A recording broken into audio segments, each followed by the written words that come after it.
Alright, so the Mexico majors have come and gone, and it was a week filled with some exciting matches.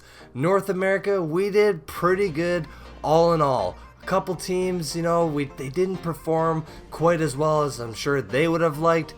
And ultimately, SpaceStation Gaming, our world champs, they didn't make it all the way. But what we did see was history created as Team 1 earned the title of champions against Team Empire in the finals. Team 1 coming into the playoffs as underdogs, you could say, proved that they deserved the trophy. At the start of the event, they didn't look like the team that we saw by the end of the week.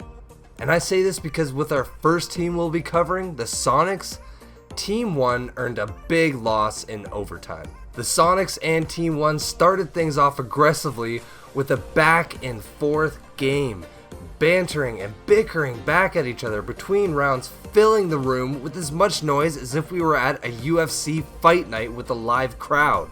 It went back and forth so much so that it stretched out a whole 15 rounds, and the Soniqs earned their first win in the Mexico majors. But unfortunately, this was the only win and only 2 points that the Soniqs earned in the whole tournament. They came close a few times with 7-4 scores, 7-3 scores, 7-5 scores, and they were so close to knocking out Team 1 out of the tournament in their second matchup against each other. But ultimately, it did not matter.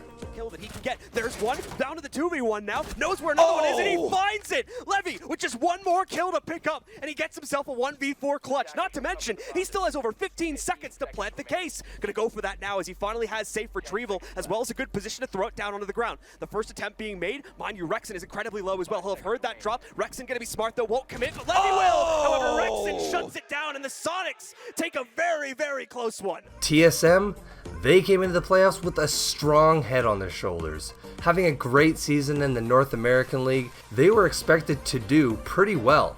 But again, much like the fate of the Soniqs, they struggled to earn any wins in the first 2 days. On play day 3, they earned finally their first win against the strong Team Liquid, giving them 3 points, but by the game day 3, it was already way too late for them. TSM only earning 1 win put them and the Soniqs both in the 13th to 15th position bracket.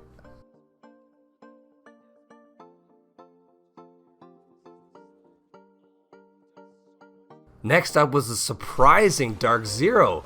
DZ throughout the entirety of Stage 2 forced matches into overtime, putting them in 4th place by the end of the season. Now moving into the playoffs, we saw the DarkZero we love bring their A game, only losing 2 matches barely in overtime with scores of 8-7.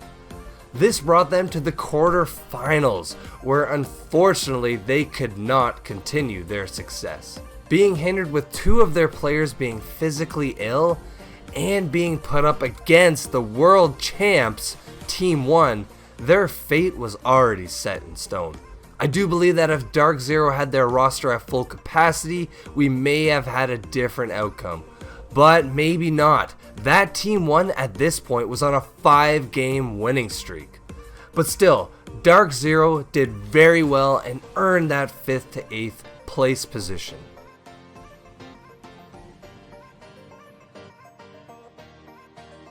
Lastly, we had our famous SpaceStation Gaming, the team that went practically undefeated all of Stage 2 and were once our world champs.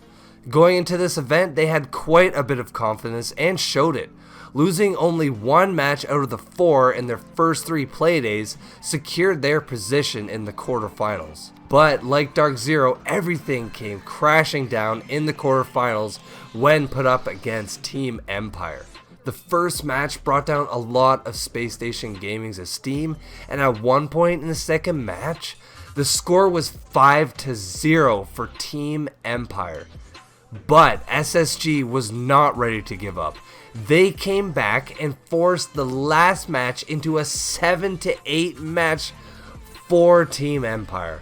We saw the world champs we knew from 2 years ago, but at that point it was too late, putting SSG as well in the 5th to 8th place position bracket. It was a fantastic week of games, and I look forward to hopping back into Stage 3 come October. All these teams have a lot to take from this week, and I cannot wait to see what will happen come this fall. Speak the devil's name, the devil shall appear, Michael. You talked about it, and Dan is now coming up big. SSG are in major trouble. Rampy, though, good enough for one. Tagging on to Scyther, a second lined up around the door frame, always taking some damage from the Roni of Bosco. And a Nitro Cell goes off, but it's not early enough. Bosco falls. Rampy has so much work that needs to be done. Being tracked away, he tries to contend with the Maverick, out-dueling as he has multiple angles to cover, but Empire just breeze on in. The dream for Space Station has become a nightmare, and Thinking Nade finds himself in a 1v4. They came so close, but Thinking Nade's return to the top of the stairs gets caught, and Empire move on to the semifinals. Absolute heartbreaker there for SSG, who brought it to the very bitter end of map number 2. But unfortunately for them, it's just map number 1 that came back to bite them, and they could not fully recover.